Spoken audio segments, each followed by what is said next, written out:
والإسلام ديني ومحمدا رسول الله. Kalau saya ditanya ustazah, orang tua ustazah ulama kah? Bukan. Ayah saya bukan ulama, ibu saya apalagi. Perempuan sangat sederhana.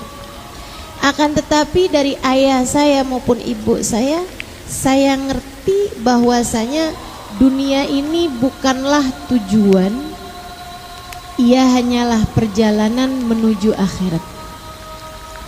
Umi saya ingat banget. Saya ingat banget, sekarang sudah meninggal dunia ya. Saya ingat hari itu saya masih kecil, masih usia kelas 5 SD mungkin atau kelas 6 SD gitu. Ya biar kayak begini saya pernah kecil juga loh ini. Hari itu Pak Bupati lagi menikahkan anaknya dan bikin pesta yang cukup meriah. Anaknya itu diarak gitu, termasuk juga depan rumah kami memang rumahnya di pinggir jalan.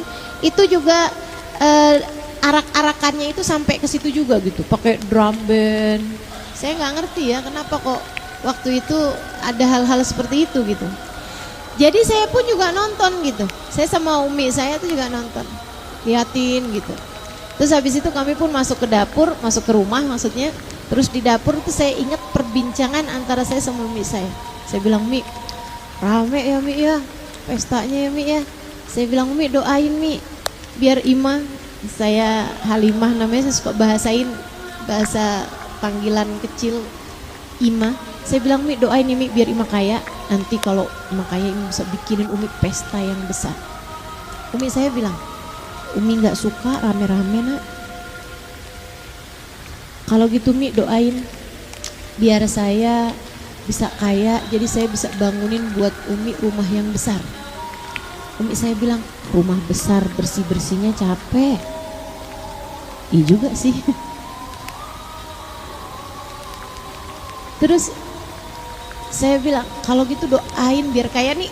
Anaknya tetap juga punya cita-cita biar kaya nih kayaknya ya. Harus gitu kayaknya didoain biar kaya. Saya bilang doain biar saya kaya bisa ajak Umi jalan-jalan pergi kemana-mana. Umi saya bilang, "Umi gak suka jalan-jalan, capek," kata Umi gitu. Umi mah cuman suka jalan-jalan pergi ke Mekah Madinah, dan itu udah pernah. Umi saya udah pernah pergi haji dibawa sama Abah. Saya akhirnya jadi gak punya alasan untuk saya kepengen kaya gitu. Jadi saya tanya balik sama Umi saya, "Terus kalau gitu apa yang Umi pengen dari anak-anak Umi?" Maksud saya kalau nggak seneng pesta karena memang Umi nggak seneng rame-rame, nggak mau juga dibeliin barang-barang bagus, rumah bagus, mobil bagus gitu ya. Terus juga nggak suka juga untuk bepergian kemana-mana gitu. Saya bilang, apa yang harus kami anak-anak Umi ini lakukan biar Umi seneng gitu. Umi saya bilang, "Umi cuman pengen ajain kalau Umi meninggal dunia nanti anak-anak Umi tidak keberatan untuk mengirimkan Yasin setiap hari." Dari saat itu sampai saat ini saya mengerti bahwasanya hidup ini bukan hanya urusan dunia. Hidup ini sebentar aja. Kalau kita menghadiahi orang tua kita dengan rumah bagus misalnya, mereka hanya akan tinggali berapa tahun? 3, 4, 5, 10, 20 tahun. Kalau kita bisa ajak orang-orang tua kita misalnya pergi jalan-jalan kemana gitu, kita menyenangkan mereka hanya pada saat itu aja. Akan tetapi yang dicari sama Umi saya adalah kesenangan yang jauh lebih panjang, yaitu kesenangan untuk saat beliau telah berada di dalam alam barzahnya. Dan saya yakin Umi saya tidak pernah menyesal ketika memberikan kriteria bahwa kesenangan beliau adalah ketika beliau mendapati anak-anaknya mengirimkan bacaan, entah itu surat Yasin ataupun kebaikan-kebaikan lainnya yang diniatkan untuk Umi saya di dalam alam kuburnya. Ibu-ibu saudaraku sekalian saya muliakan, para ibu, kamu sedang menanam kepada anak-anakmu. Menanam apa? Menanam pemikiran-pemikiran yang akan menjadi bekal mereka dalam berkehidupan. Kalau kamu suka bilang, ganti bajunya nak, jelek kamu nak kalau pakai baju yang itu. Misalnya, kamu sedang menanamkan faham dalam anak-anakmu bahwasanya kecantikan mereka adalah sesuatu hal yang sangat penting bagi kehidupan mereka di dunia ini. Nak, ganti bajunya, kita mau pergi kondangan. Mama malu kalau kamu bajunya jelek. Kamu sedang menanamkan faham dalam diri anak-anakmu bahwasanya kalau mereka pakai baju yang jelek, kamu malu. Bahwa kemuliaanmu ada pada pakaian yang dipakai oleh anak-anakmu, dan itu akan lahir pemikiran dalam hati anak-anakmu bahwasanya pakaian yang bagus dapat memuliakan mereka, pakaian yang jelek membuat mereka hina hidup. Hati-hati sama pemikiran-pemikiran yang selama ini kamu masukkan dalam hati anak-anakmu, teman-teman saudara sekalian. Abah saya seorang yang cinta Al-Quran, dan itu juga melahirkan pemahaman dalam diri saya sejak saya kecil untuk gimana caranya biar saya bisa ngerti Al-Quran. Beliau itu sangat sering pengen tahu gitu, ini ayat artinya apa, ini ayat artinya apa, dan suka menunjukkan kekaguman kalau habis denger tadi ada ustadz ceramah di masjid, wah bagus banget gitu, dia menjelaskan tentang satu ayat dalam Al-Quran secara terperinci, kelihatan gitu mukanya tuh sangat senang sekali gitu. Sehingga saya pada masa saya kecil, saya berpikir bahwa kalau saya ingin menyenangkan ayah saya harus jadi orang yang bisa mengerti artinya Al-Quran. Dan itu yang membuat saya senang belajar, sebab terpatri dalam pikiran saya bahwa kalau saya ingin menyenangkan orang tua saya harus menjadi seorang muslimah yang paham terhadap ilmu agama. Dan nanti kalau orang tua saya sampai tidak ada di atas muka bumi ini, saya harus menjadi orang-orang yang dapat selalu mengalirkan pahala ke dalam kubur orang tua saya. Ibu-ibu saudaraku sekalian yang saya muliakan, nah ini Hubabah Zahra melahirkan anak-anak yang begitu soleh-solehah. Kenapa? Kata beliau, kalau kamu ingin anak-anakmu soleh-solehah, kamunya sebagai ibu harus solehah. Sebab kamu tiangnya. Anakmu bersandar padamu, Bu. Anakmu bersandar padamu. Sebagai tiang kamu gak harus cantik. Tiang itu jarang-jarang kok dihias-hiasi gitu. Malahan kita kalau masuk rumah suka gak ketahuan tiangnya ada di mana aja. Tiang gak harus cantik ibu-ibu saudaraku sekalian, akan tetapi tiang harus kuat. Sebagai perempuan kamu harus jadi perempuan yang kuat. Sebagai perempuan kamu harus jadi perempuan yang kuat. Oh gitu Ustazah, kalau gitu saya latihan karate. Perempuan harus kuat. Saya kuat Ustazah. Selama ini saya kalau ngangkat galon saya. Suami saya nggak kuat angkat galon, saya yang angkat. Saya yang gantiin listrik. Kalau listriknya mati, saya yang kerjain semuanya Ustazah dalam rumah. Bukan itu yang saya maksudkan. Kuat itu bukan seperti itu ibu-ibu sekalian. Lantas gimana maksudnya perempuan yang kuat? Perempuan yang kuat hatinya, sehingga kekuatan hati itu akan mampu ia sebarkan kepada suaminya, kepada anak-anaknya. Kuat hatinya seperti Sayyidah Khadijatul Kubra.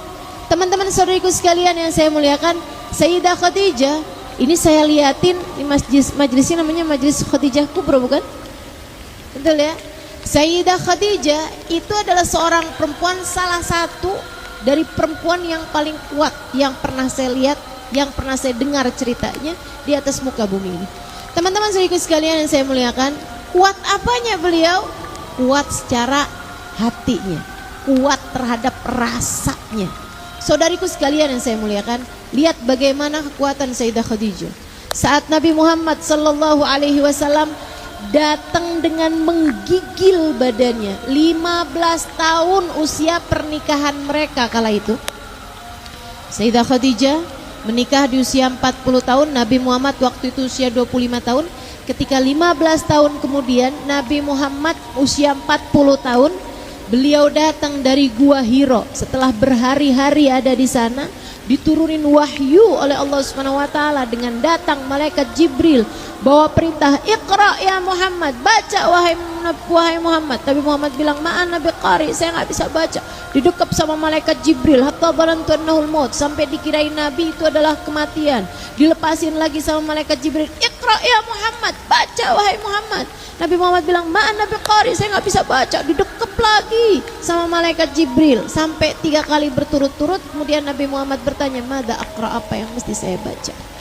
Malaikat Jibril berkata, Iqra bismi rabbikal ladzi khalaq, khalaqal insana min 'alaq, Iqra wa rabbukal akram, alladzi 'allama bil qalam, 'allamal insana ma lam ya'lam.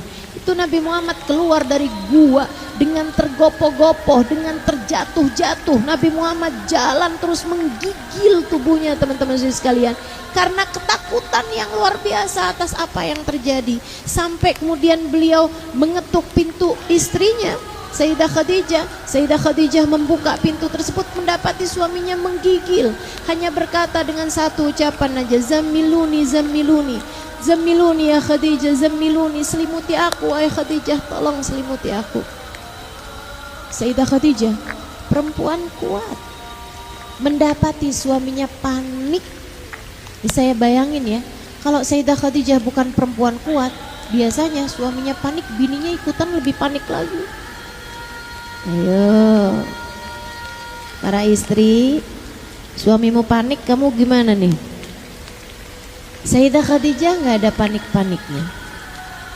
Sayyidah Khadijah bimbing suaminya, dibawa atas tempat tidur, diselimutin sesuai dengan apa yang beliau mau, diselimutin lagi, selimutin lagi sampai ditenangi. Beliau duduk. Kemudian mungkin kalau di kita seperti dibuatkan teh manis seperti itulah ya, teh hangat gitu kan. Kemudian duduk di sampingnya, gak ada nanya, gak ada tanya, kenapa sih Muhammad kamu segitu ketakutannya? Gak ada, tungguin aja sampai suaminya cerita sendiri. Tadi Khadijah, waktu saya di gua tadi, saya didatangi seorang, dia sangat putih bajunya, sangat hitam rambutnya, tapi saya nggak kenal sama dia Khadijah. Dia bilang, Iqra ya Muhammad. Saya bilang, ma ana biqari, saya nggak bisa baca. Duduk kap saya Khadijah, diceritain sama Nabi Muhammad alaihissalam. Sayyidah Khadijah dengerin aja, dengerin aja. Nih istri yang kuat tuh yang seperti itu tuh. Suaminya curhat, nggak kemudian ditimpalin dengan keadaan yang lebih mengenaskan lagi gitu. Segitu aja kamu curhat, kamu tuh nggak tahu, saya tuh juga sering kayak gitu. Nggak gitu, didengerin dengan baik. Teman-teman saya sekalian, saatmu menjadi telinga, jadilah telinga yang baik buat suamimu. Kasih dua-dua telinga itu kepadanya. Jangan cuma dengerin dengan setengah telinga, dengan satu telinga misalnya gitu ya. Habis itu kemudian gak lama dari suami cerita udah kedengeran suara dengkurannya. Istri mana tuh yang begitu? Kalau dibilangin, saya tadi malam masih cerita, kamu udah tinggal tidur aja. Ya saya kan cuma ngikutin apa yang kamu kerjain. Selama ini kalau saya cerita juga kamu tinggal tidur. Kok suami istri isinya cuma membalas saja? Ya Allah, ya Allah. Masa urusannya cuma balas dendam terus-terusan antara suami sama istri? Lihat bagaimana keluarga baginda Nabi besar Muhammad sallallahu alaihi wasallam. Saat Nabi Muhammad cerita, ditungguin, didengerin sampai selesai. Habis selesai, Sayyidah Khadijah nanya gini nih, saya nggak tambahin nggak kurangin dari teks asli ceritanya, kisahnya, ucapan-ucapan Sayyidah Khadijah. Sayyidah Khadijah nanya begini, wa ma tahsyah ya Muhammad, dan apa yang kamu takutkan wahai Nabi Muhammad, wahai Muhammad, belum jadi nabi ya. Amin mesin ya musuh, kamu takut ada kayak setan, jin gangguin kamu, kekuatan-kekuatan sihir gitu.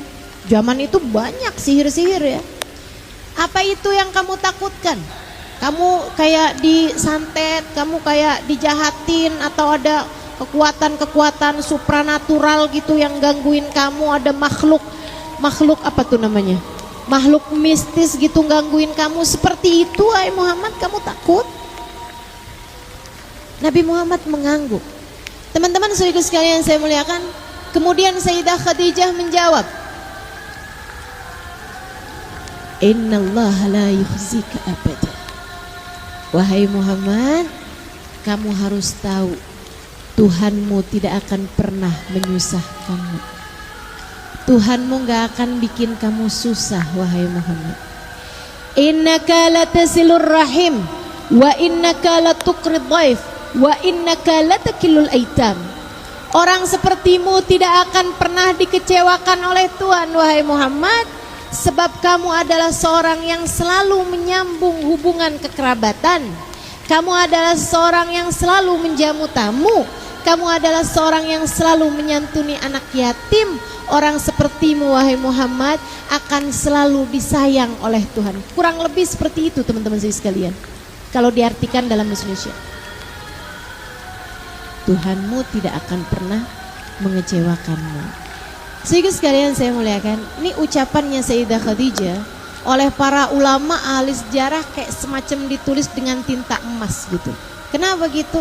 Ini perempuan sangat kuat sekali. Ia tahu bahwa dalam keadaan-keadaan tertentu suaminya itu perlu untuk dikuatkan. Saat lemah, suami perlu dikuatkan. Kalau kamu sedang perlu menguatkan, sebutkan kebaikan-kebaikannya suamimu. Halo? Kalau suamimu sedang ingin dikuatkan, puji-puji suamimu, sebutkan kebaikan-kebaikan suamimu. Gitu loh caranya jadi perempuan kuat. Gitu caranya jadi perempuan mulia. Gitu caranya kalau mau jadi istri yang solehah.